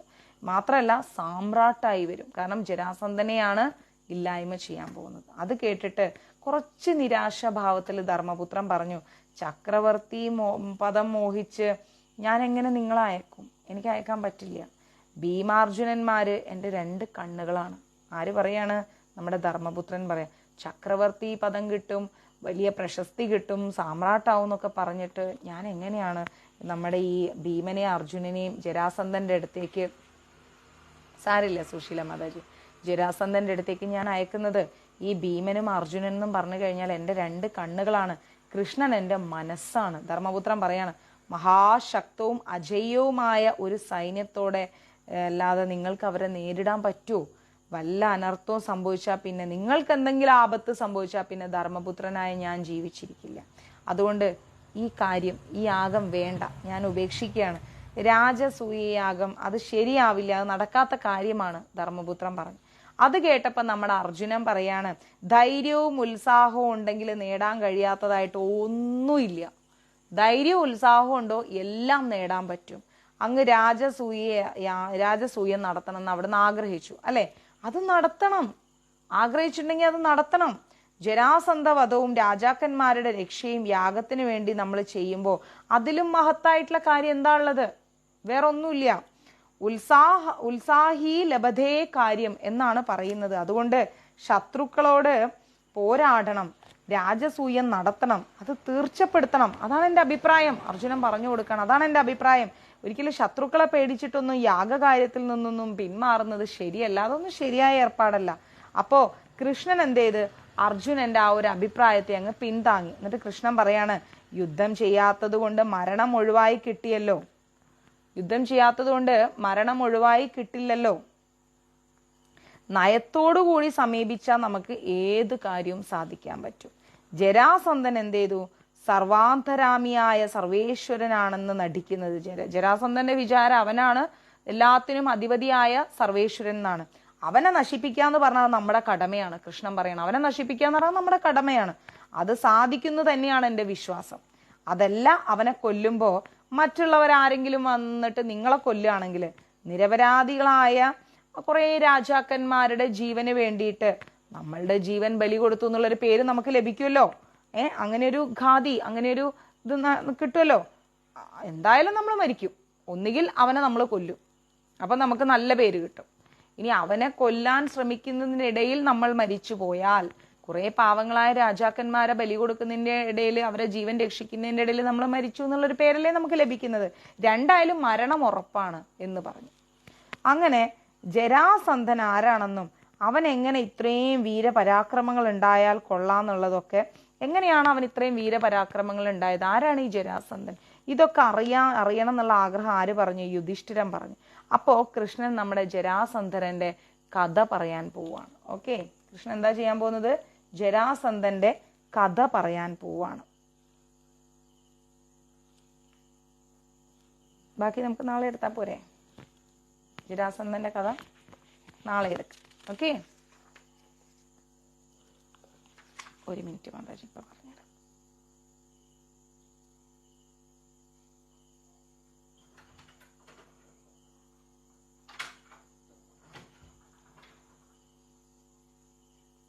യെസ് മാഡം, കഴിഞ്ഞു.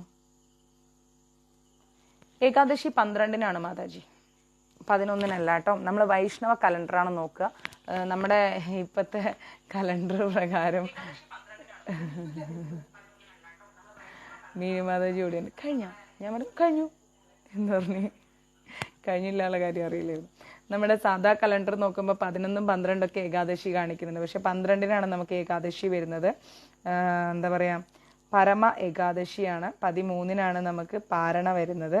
അപ്പം നാളെ ഏകാദശിയുടെ ആ പോസ്റ്ററൊക്കെ നമ്മുടെ പേജിൽ അപ്ഡേഷൻസ് വരും. ഓക്കെ, ഞാനും ഇന്നിപ്പോൾ ഷൂട്ട് കഴിഞ്ഞ് വന്നിട്ട് കുറച്ച് ടയർഡാണ്, ഒന്ന് ഉറങ്ങണം. അപ്പം നമുക്ക് ജരാസന്ധന്റെ കഥ എന്താണ് കൃഷ്ണൻ പറയാൻ പോകുന്നത് എന്നുള്ളത് നമുക്ക് നാളെ നോക്കാം അല്ലേ. ഇപ്പോൾ 9:40 ഇന്ന് കുറച്ച് നേരത്തെ വൈൻഡപ്പ് ചെയ്യണം, ക്ഷമിക്കണം. നാളെ നമുക്ക് 10:30 ആകുമ്പോഴേക്കും 10:30 വരെ എടുക്കാം. അപ്പം നാളെ രാത്രി 8:30 മുതൽ നമുക്ക് വീണ്ടും കൃഷ്ണയാമം തുടർച്ചയായിട്ട് ആരംഭിക്കാം. അപ്പം ജരാസന്ധന്റെ കഥയൊക്കെ നമുക്കിനി നാളെ രാത്രി പഠിക്കാം. ഇന്ന് എടുത്തതൊക്കെ മനസ്സിലായില്ലേ എല്ലാവർക്കും?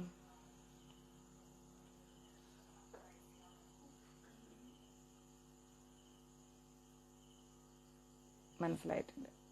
എന്തെങ്കിലും ഉണ്ടെങ്കിൽ മഞ്ജരീസിന്റെ നമ്പറിലേക്ക് മെസ്സേജ് ചെയ്തോളൂ കേട്ടോ. ഓക്കെ, അപ്പം എല്ലാവരും സന്തോഷത്തോടെ കിടന്നുറങ്ങുക, സമാധാനത്തോടെ കിടന്നുറങ്ങുക, സങ്കടങ്ങളെല്ലാം സന്തോഷമാക്കി മാറ്റുക. നമ്മുടെ കിച്ചൂട്ടനും ശ്രീമതി രാധാറാണിയൊക്കെ ഇല്ലാത്തതൊരു മിസ്സിംഗ് ഉണ്ട്, സാരമില്ല. മദൻ ഗോപാലൊക്കെ ഇവിടെ ഉണ്ട്. മദൻ ഗോപാലിനെ ഞാൻ കാണിച്ചുതരാം.